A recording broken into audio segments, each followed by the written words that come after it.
Everyone, next up we have David Ivory. He's going to discuss the history of modularity. So David, if you would go ahead and share your screen. Thank you. So yeah, thanks for tuning in, everyone. So I just wanted to reiterate some of the things that Greg was saying. It's so important to get some of the basics right as we move forward into something that happens after modernism. And so my my investigation into modular elements reveals my fascination with squares. So let's just have a look at how rectilinear and square type shapes have been used in different cultures.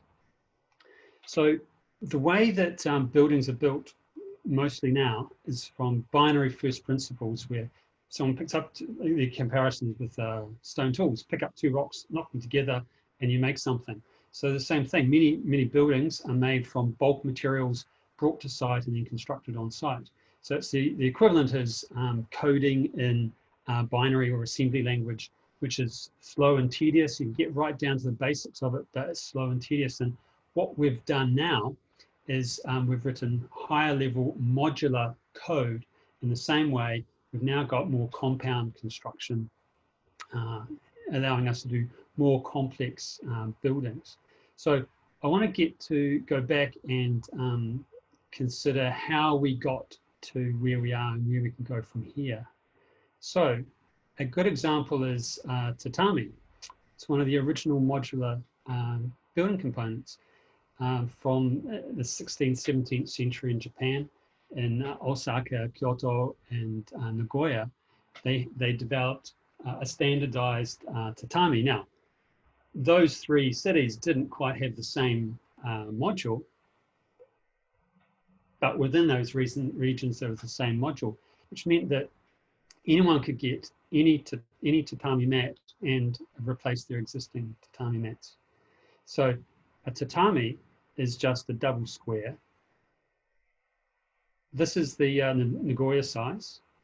And I know it's the size because that's how big my tatami is.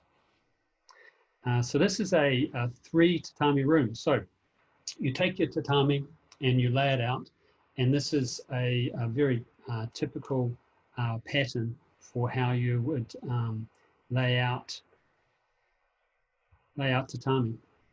So you notice there's a, this is your tatami, and it's two more have added on. And they're joined with a T intersection.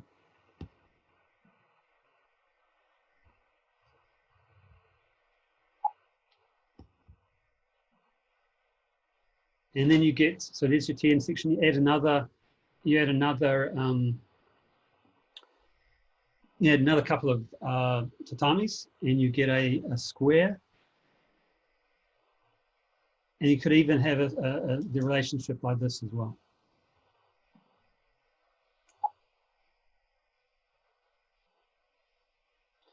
So it's the 5 tatami room, and you can build it up. Now this is about as big as most tatami rooms get, with the two different patterns, one with the square in the middle.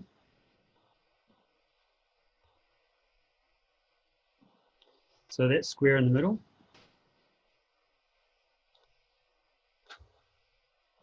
And one without.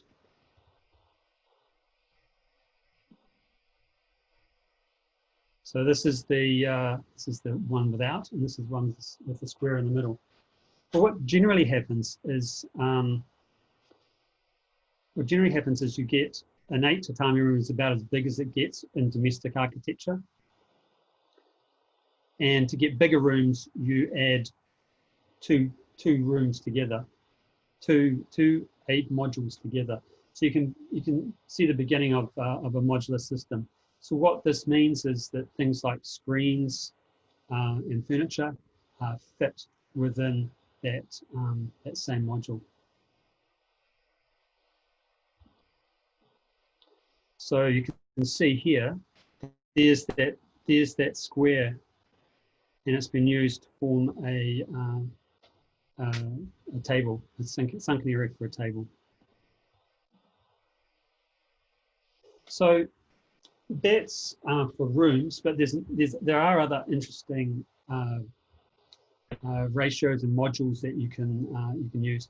And this one I find really interesting because it's something that we all know about and we all use, and it so imbues our working day life that we sort of forget about some of the interesting user experiences that are generated by the choice of paper dimensions. So the metric paper system is generated by, starts off at the A0 size, which is 1 square meter. And then it's halved again until you get to your smaller sizes. So obviously an A2 is 2 A3s, an A3 is 2 A4s. So that's very useful because again, it affects our user experience, because if I have a drawing, and on my drawing I have a line, when I make it blow it up on a photocopier to A2 size, that line is double the size, but the area doubles between the metric sizes.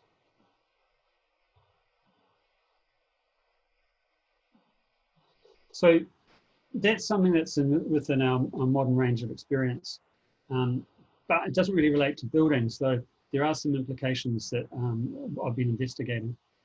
But one that struck me as very timely, this is a photograph out my window. In fact, if I look this way, I can see the exact same shot. And this is a module of, obviously this is bamboo scaffolding on the outside of a high-rise building here in Hong Kong.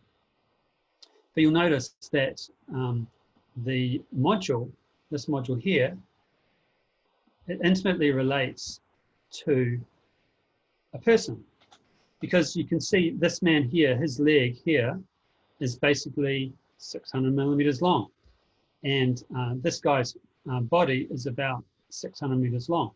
So it enables them to build the structure. It's rigid and it's repeatable and it's expected. This is something that's obviously built from scratch, like knocking 2 stones together to make a tool. But there are lessons here we can learn here from the dimension, the size, that 600 millimeter module. So this 600 millimeter module fits the size of a person. So when the reason I'm talking about this is that it's architects. One of my tutors at architecture school described architecture as designing a performance on a stage. It's like a home was a space for playing out the story of your life. Another way of looking at it is that architects are user experience designers for living. And referring back to the 600 by 600 millimeter module, it's intimately related to our dimension as humans. So it's a good module to start with. And so there's many other reasons why it's useful as well, because the 600 millimeter by 600 millimeter module can be divided into subcomponents, which are also really available. So obviously these are 100 millimeter by 100 millimeter tiles. This is 200 by 200 millimeter tiles. And this is 300 by 300 millimeter tiles. So the module can be broken down into smaller sections. Another famous one is useful one is obviously the 150 by 150. Also, the 600 by 600 millimeter module can be spread out into a sheet material, which are multiples of the 600 by 600 millimeter module.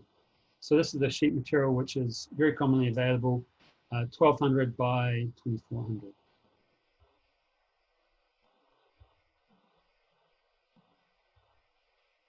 So let's say we're designing a building and we go, right, let's use a 600 by 600 millimeter module, and we can lay our building out. So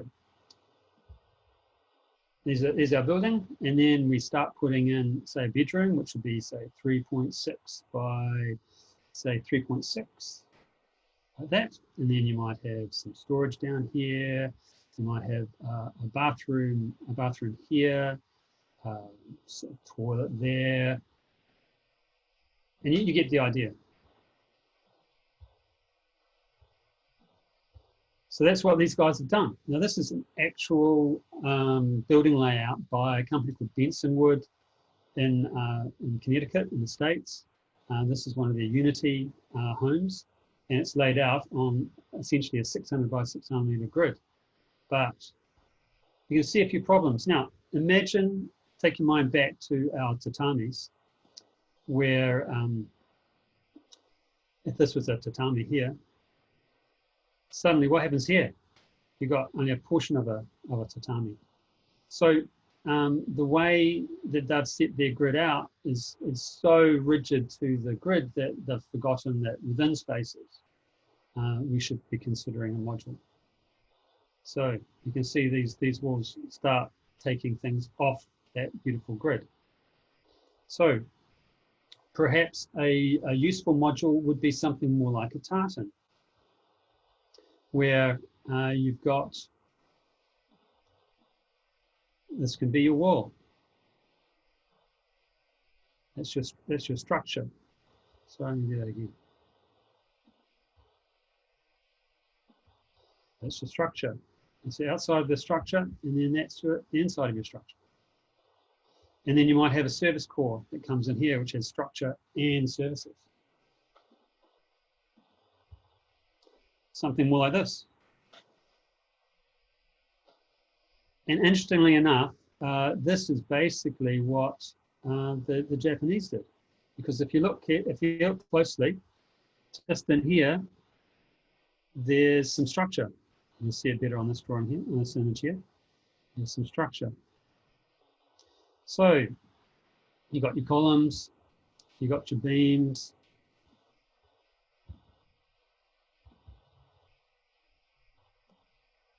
And you start seeing that we're getting towards a volumetric sort of model.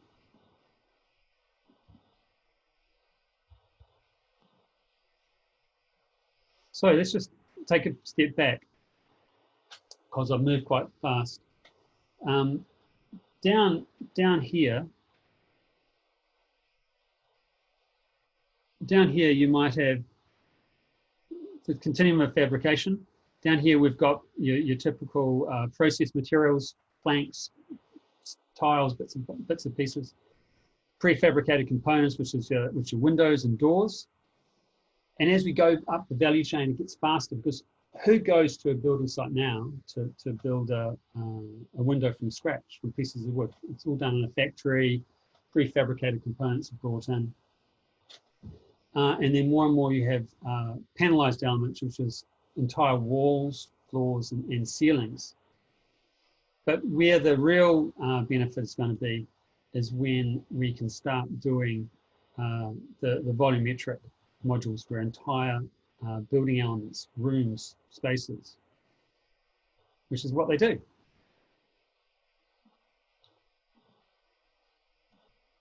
So obviously this is a module, and they all fit into each other. And you can see they're all pretty much the same, and they come from the same manufacturer. They have that structural zone there, which is pretty much the same on all of them. It lines up through to this one down below.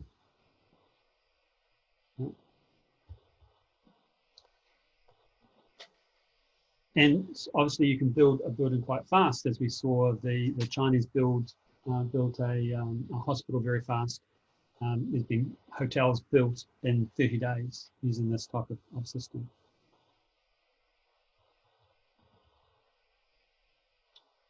But when I was talking about how these structure elements line up to each other, this is true for this manufacturer on this particular project, but what say I wanted a different manufacturer, a different product to be used next door. So this is where this idea of APIs comes in. Obviously referencing back again to this notion of software paradigm, the binary construction towards the modularization of code and the modularization of the elements of the building, whether they're panelized or whether they're volumetric. But the only way we can get those software components or those construction components to work together is if we have interfaces, standard interfaces where, just like in this, you have code that's going from different modules to different modules within a server, and then talking to each other using defined protocols so that they can intercommunicate and work together. In just the same way, we need to define how the interfaces between buildings can work. So this is a typical apartment module being craned into place. And these are the interfaces. So obviously I haven't highlighted the structural interface, but obviously you can see that on the edge. But wet surfaces, obviously you've got to have your pipes all have to join up with one another. So wet surfaces, and these are all your pipes, and they'll line up in a stack. So there's a vertical stack of these pipes running through the building. And we have building interfaces, power and data, perhaps coming in from the side, and room interfaces. So we can define that on the opposite side of this, there is a room with some door. So you can come out of this space, go through the door into this space, or these rooms could essentially be the same room. And once we've defined this particular room interface, you could go through to a dining room, or you could go through to an entrance hall, or you could go through into another function. So that's what I mean by interfaces. And as you can see, if all the interfaces to all your modules are different, then they can't work together, and you must use a system that's designed basically once for this particular project. There's obviously benefits of scale when you're doing a high-rise building. You can have 100 of these units, and it's cost-effective to do that in a factory. But what happens if I'm only doing like a smaller 3-unit development? How do you modularize that? If there is a defined set of interfaces, then perhaps we could shop around, just like you shop for IKEA furniture. So this is a simple way of doing a plumbing interface. Instead of doing a whole volume, you're doing the vertical stack, like that wet surface stack. And if you can see, sorry, bring this up again. Here's your toilet. This is your toilet here. And this is another toilet. And there'll be a vertical stack of waste soil pipes, and there's your vent at the top. And if this was published and defined, and anyone could build to this standard, you could shop around. You can get many manufacturers could provide this. And if this is done in a factory, you can obviously get it faster, better, and cheaper. So, modular construction of buildings. Greg was saying how much building we've got to produce, but we don't want to build. We want to build quality buildings. So we want to increase the quality of typical handmade buildings. We want to make them faster because we've got to build millions of homes, and we want that quality, but at a reduced cost so that that quality can be spread, everywhere in the world. So this is the reason why I've taken this step back through this modularity concept, because if we go back to first principles, we can understand how we can drill down into really basic and important elements. So if we can publish these standards and we can define the spatial standards, so the room sizes and the interaction between rooms, the structural zones, because certain structure zone can is useful for very many sizes of buildings. Services, as long as your pipes will line up from different manufacturers, they can just slot in, just as simple as your USB cable plugs into your phone. You don't have to use the manufacturer's supplied USB cable. You can use any USB cable in the same way, and define your circulation. So one of the investigations that we're undertaking is how could we define a modular construction system, as I've outlined briefly now, and open source the design. So perhaps we create a standard for how these spaces can interact and how they could be built. We publish them and together with all the specification, and allow any manufacturer to build to that standard. And then when we come to build projects anywhere in the world, you can say, oh, well, I want that project, that product, I want that product, and I want them to come together, and the interfaces are identical, so it's going to work. And this will create a market, because one of the most expensive buildings on the planet, the Hong Kong Bank building, built in the late 1980s, was a modular building. Everything was built off-site. The bathrooms and circulation areas were all built off-site, and yet it was incredibly expensive because effectively it was a prototype. Now, unfortunately, many of the modular buildings that are built today are prototypes, and we would like to get beyond that into a manufactured mass market modular system. So to create a market where there's lots of suppliers providing many solutions, and they work interchangeable with each other, and allow us choice, and also provide innovation. Because if the interfaces are the same, then maybe there's other innovations that will make a supplier's product stand out. So coming back to this idea of using, Greg touched on it, which was using designing the work. If you've got a multiple of suppliers, how do you actually specify? How do you actually design the building using these pre-made, preconceived components? Here's harking back again to the software paradigm. This is a click and drag node-based program for effectively, once you click, it does one animation, and it'll pop up and scale and fade in for this image. So a node-based design system is quite powerful, and that exists in architecture as well. This is Grasshopper, this side is Grasshopper, and this side is Rhino, and this side is Grasshopper.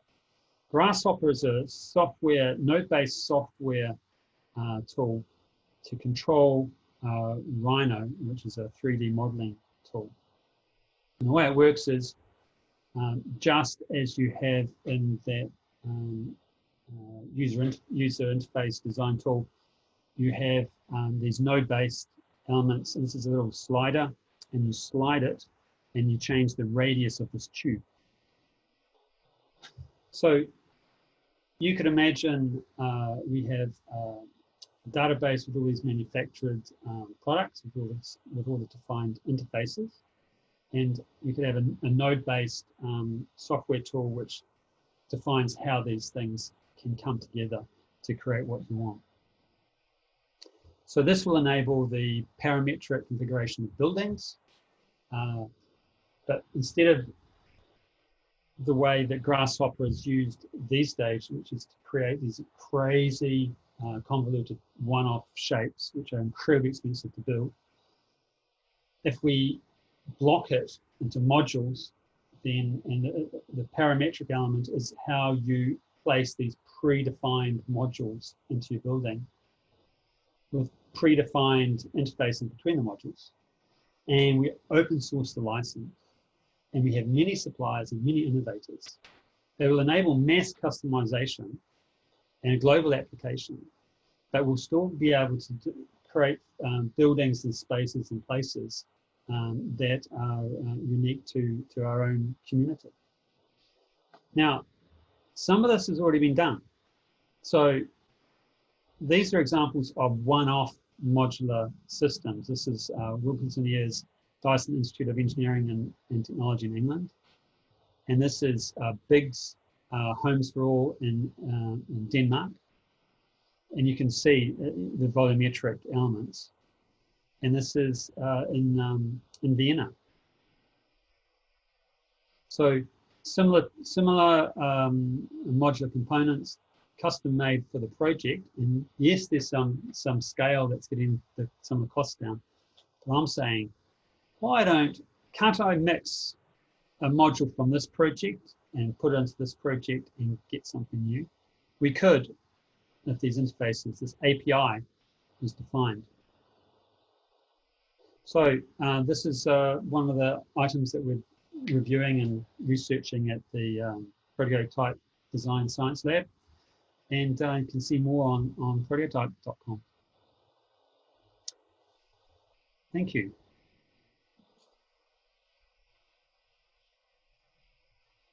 David, thank you so much. It's really fascinating concept about modular. And I know that Mark's about to get into prefab container homes, which I'm sure will build on what you've talked about. Real quick, you mentioned at the beginning, I just thought this was funny for myself. You talked about A4 and this metric sizing of paper. I grew up in America where for some unforsaken reason, they don't teach metric. Or at least they didn't when I was growing up. And when I first moved to Asia, one of my professors said, fill out all this information on an A4 piece of paper. And I was so confused, like, what is A4? I have no idea. I had to ask. And he's like, what do you mean? I was like, I have no idea what A4 is. In America, our paper is 8.5 by 11 inches. We don't have this concept of, modular paper, right? A4, A3, A2. Well, so the American imperial system is actually extremely useful and fascinating because 12 inches it's a module of 6. So obviously 12 can be divided into 6 and 3 and 2, right? Yeah. And that's why our clock, we have 12 hours we